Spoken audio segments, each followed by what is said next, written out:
நெல்லையில் நாளை நடைபெற இருக்கும் பாஜக பூத் கமிட்டி மண்டல மாநாட்டு மத்திய உள்துறை அமைச்சர் அமித்ஷா பங்கேற்க இருக்கிறார். இதனால் நெல்லை ஆயுதப்படை வளாகத்தில் ஹெலிபேட் அமைக்கும் பணிகள் மும்முரமாக நடைபெற்று வருகின்றன. இதுகுறித்து கூடுதல் தகவல்களுடன் நேரலையில் இணைகிறார் செய்தியாளர் வனராஜ் சங்கர். அவரிடம் கேட்கலாம். பாஜகவின் பூத் கமிட்டி மாநாட்டில் பங்கேற்பதற்காக நாளை மாலை திருநெல்வேலிக்கு வருகிறார் உள்துறை அமைச்சரும் பாஜகவின் மூத்த தலைவருமான அமித்ஷா.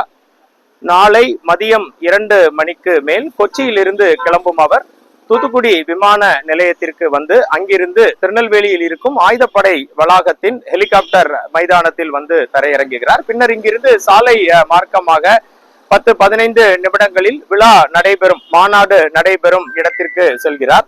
மைதானத்தில் பூத் கமிட்டி மாநாட்டில் பங்கேற்கும் அனைவருடனும் மாலை 4:50க்கு மேல் ஆயுதப்படை மைதானத்தில் இருந்து ஹெலிகாப்டரில் தூத்துக்குடி விமான நிலையத்திற்கு செல்லும் அமித்ஷா அங்கிருந்து டெல்லி கிளம்பி செல்கிறார். இதுவே அவரது பயண திட்டம்.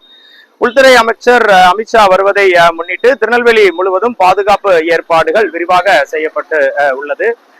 அவரின் தனிப்பட்ட பாதுகாவலர்கள் மத்திய ரிசர்வ் படை காவலர்கள் கடந்த 2 நாட்களாக திருநெல்வேலியில் முகாமிட்டு விரிவான பாதுகாப்பு ஏற்பாடுகளை கண்காணித்து வருகின்றனர். பாஜகவின் முக்கிய தலைவர்கள் பலரும் கலந்து கொள்வதாக தற்போது தகவல்கள் வெளியாகி உள்ளது.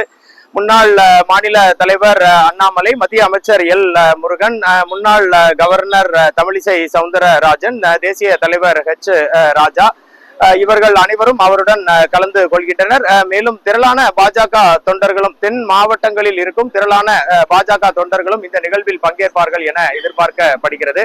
அமித்ஷா வருகையை ஒட்டி திருநெல்வேலி முழுவதும் விழா கோலம் பூண்டுள்ளது என்றே கூற வேண்டும். முக்கிய தலைவர்கள் அனைவருமே இன்று திருநெல்வேலி வந்து சேர்வார்கள் என எதிர்பார்க்கப்படுகிறது. நெல்லையில் நாளை நடைபெற இருக்கும் பாஜக பூத் கமிட்டி மண்டல மாநாட்டில் மத்திய உள்துறை அமைச்சர் அமித்ஷா பங்கேற்க இருக்கிறார் என்ற கூடுதல் விவரங்களை எமது செய்தியாளர் வனராஜ் சங்கர் வழங்க கேட்டோம்.